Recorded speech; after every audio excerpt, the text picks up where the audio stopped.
നോമ്പായാൽ നമ്മൾ ഒരുപാട് പൊരിക്കടികളൊക്കെ ഉണ്ടാക്കി കഴിക്കാറുണ്ടല്ലോ അല്ലേ? ഇപ്പോൾ നോമ്പൊക്കെ കഴിഞ്ഞിട്ട് ഇപ്പോൾ ഒരു പൊരിക്കടി ഉണ്ടാക്കി കഴിച്ചാലോ എന്ന് ആലോചിച്ചിരിക്കുകയാണോ? എന്നാ വരൂ, വളരെ എളുപ്പത്തിൽ നല്ല ടേസ്റ്റി ആയിട്ടൊരു പൊരിക്കടി ഉണ്ടാക്കി കാണിച്ചു തരാം. അതിനായിട്ട് ഞാനിവിടെ 100 ഗ്രാം അണ്ടിപ്പരിപ്പാണ് എടുത്തിട്ടുള്ളത്. അണ്ടിപ്പരിപ്പിൻ്റെ നടുവൊന്ന് പിളർന്ന് വെച്ചിട്ടുണ്ട്.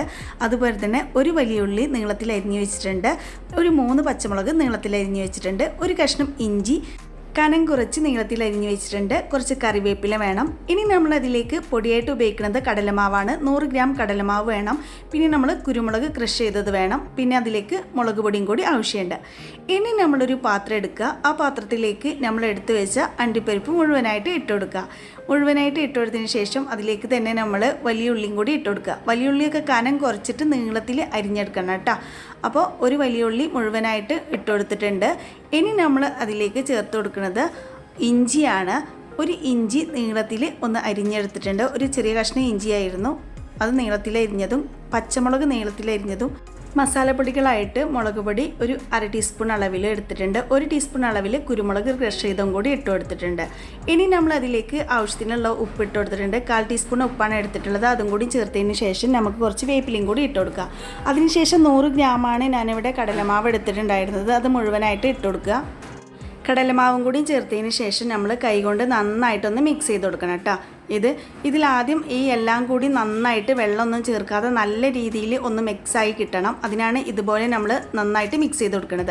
ഇപ്പോൾ ഇത് നന്നായിട്ട് മിക്സ് ചെയ്തെടുത്തിട്ടുണ്ട്. ഞാൻ കാണിച്ചു തരാം. ഇതിന് വെള്ളത്തിൻ്റെ നനവൊക്കെ ഉള്ളിയുടെ ഒക്കെ നനവ് നമ്മൾ ഈ പൊടിയിലേക്കൊക്കെ ഒന്ന് മിക്സായി കിട്ടിയിട്ടുണ്ട്. ഇനി നമ്മൾ ഇതിലേക്ക് വെള്ളം ചേർത്ത് കൊടുക്കണം.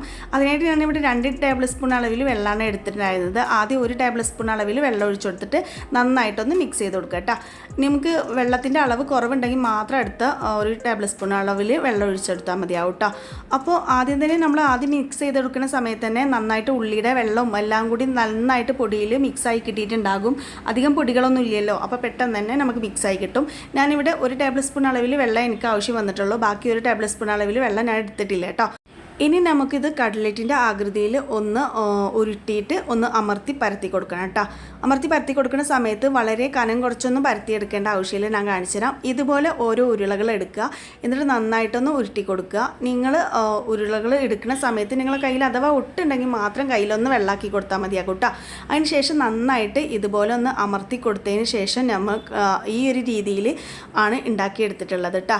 അതിനുശേഷം ഞാനിവിടെ ബാക്കിയെല്ലാം ഇതുപോലെ തന്നെ ഉണ്ടാക്കിയെടുക്കുന്നുണ്ട്. അങ്ങനെ ഞാനിവിടെ 8 പീസോളം ഉണ്ടാക്കിയെടുത്തിട്ടുണ്ട് കേട്ടോ. ഇനി നമുക്ക് ഇതൊന്ന് വറുത്ത് കോരണം. അതിനായിട്ടൊരു ചട്ടി അടുപ്പത്ത് വെച്ചിട്ടുണ്ടായിരുന്നു. ചട്ടിയിലെ എണ്ണ നന്നായിട്ട് ചൂടാവണം, എന്നാൽ തിളക്കേണ്ട ആവശ്യമില്ല കേട്ടോ. നന്നായിട്ട് ചൂടായതിന് ശേഷം നമുക്കിത് ഓരോന്നും ഇട്ട് കൊടുക്കുക. ഓരോന്നും ഇട്ട് കൊടുത്തതിന് ശേഷം നമ്മൾ ഇട്ട് കൊടുക്കുന്ന സമയത്ത് ഹൈ ഫ്ലെയിമിൽ ഇടുക. അതിന് ശേഷം നമ്മൾ മീഡിയത്തിൽ ഇട്ടതിന് ശേഷം ഇടയ്ക്കിടയ്ക്ക് ഇളക്കി കൊടുത്തിട്ട് നമ്മളിതൊന്ന് വറുത്ത് കോരണം. ആദ്യം ഒരു സൈഡ് നന്നായിട്ട് ഗോൾഡൻ ബ്രൗൺ കളർ ആയതിന് ശേഷം മാത്രം അടുത്ത സൈഡും കൂടി മറിച്ചിട്ട് കൊടുക്കട്ടെ. അങ്ങനെ 1-2 പ്രാവശ്യമായിട്ട് മറിച്ചിട്ട് കൊടുത്തതിന് ശേഷം നമുക്കിത് കോരി മാറ്റാവുന്നതാണ്. വളരെ എളുപ്പത്തിൽ ഈ അണ്ടിപ്പരിപ്പ് ബജി ഉണ്ടാക്കിയെടുക്കാം. വളരെ ടേസ്റ്റി ആയിട്ടുള്ളൊരു ബജിയാണ്. ഇതുവരെ നിങ്ങൾ ഇതുപോലുള്ളൊരു ബജി ഉണ്ടാക്കിയെടുത്തിട്ടില്ലെങ്കിൽ തീർച്ചയായിട്ടും ഉണ്ടാക്കി നോക്കിയിട്ട് ഒന്ന് കഴിച്ച് നോക്കൂ. അടിപൊളിയാണ്.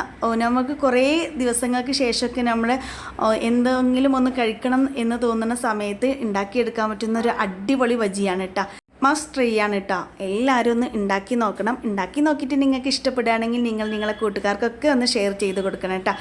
അങ്ങനെ ഞാനിത് ഒരു സെർവിങ് ട്രേക്ക് മാറ്റിയിട്ടുണ്ട്. എല്ലാവരും ഒന്ന് ട്രൈ ചെയ്ത് നോക്കണം. ട്രൈ ചെയ്ത് നോക്കിയിട്ട് നിങ്ങൾക്ക് ഇഷ്ടപ്പെടുകയാണെങ്കിൽ നിങ്ങൾ കമൻറ്റ് ബോക്സിലൂടെ ഫീഡ്ബാക്ക് പറയാൻ മറക്കരുത്. അതുപോലെ തന്നെ നിങ്ങൾ ഷെയർ ചെയ്യാനും ലൈക്ക് ചെയ്യാനും സബ്സ്ക്രൈബ് ചെയ്യാനും മറക്കരുത്. ഇതുപോലുള്ള വെറൈറ്റി വീഡിയോയുമായി വീണ്ടും കാണാം.